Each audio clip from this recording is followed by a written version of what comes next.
Welcome back to my channel, where I share interesting stories from moments in my life. If you're enjoying my content and want to stay updated with every time I post, make sure to subscribe and hit the like button to never miss an upload. Anyways, without further ado, let's get straight on into the video. It all took place on a half day at school. Me and Alex knew we had an easy day ahead. Now, I had not long before this bought my first pack of edibles, so I decided it would be a fun time to try them out. I woke up in the morning, showered, got dressed, all of the normal stuff. But just before I left my house, I ate a third of the pack of nuts. I then proceeded to walk to school. On this journey, I was just thinking about if they were kicking or not. I was excited as I'd never experienced an edible high, so I wanted to see the full effect of it. I meet Alex outside the school and we walk in. At this point, they hadn't hit me at all, so casually, I walked into my form class as I usually would.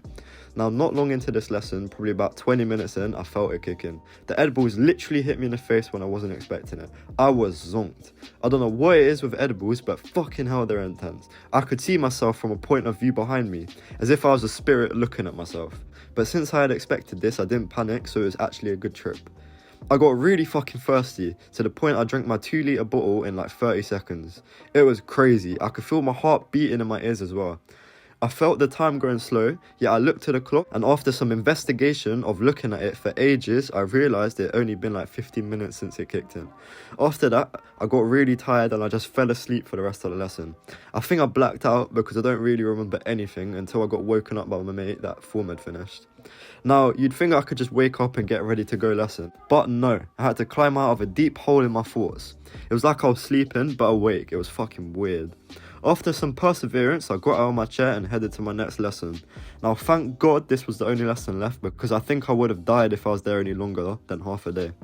I get to my chair and instantly fall asleep. I think someone tried to wake me up, but shit, I was out cold. To be honest, it was probably the best sleep I've ever had, because it just felt nice, relaxed and peaceful. It was like some next spiritual experience. The whole lesson went by with me sleeping, but I don't know how I didn't get woken up. Once again though, at the end of the lesson, I got awoken, but this time by the teacher. She was asking me why I was so tired, so I just bullshitted and said I didn't go sleep last night. Thank God for the half day, because she actually let it slide since it was the last lesson, but she did seem concerned as shit. Now this time, coming out of the sleep, I felt like I was sleeping still, and it was even harder to get out of the chair. Somehow I did, even though I felt dizzy as hell. I walked as fast as I could out of that class, which probably was slow as hell, and I got out of the school. When I got out, I just leaned on some wall for ages until I felt like walking again. From here, I did my best to walk home, but it was the trippiest and dizziest I've ever felt. I was seeing black stars and the world was spinning. Bear in mind, it usually took 30 minutes to walk home. I got home after an hour. I was proud of myself, and since my mum was at work, I went to bed and slept all the way until the next morning. Edibles are fucking crazy. Moral of the story, be prepared when you take edibles. I was lucky I had a good trip, but if I had a bad one, then I'd probably have thrown up and all that. Anyways, that's the end of the story. If you enjoyed, make sure to subscribe and hit the like button to be notified when I next upload. It's been your boy Tasbo. Peace.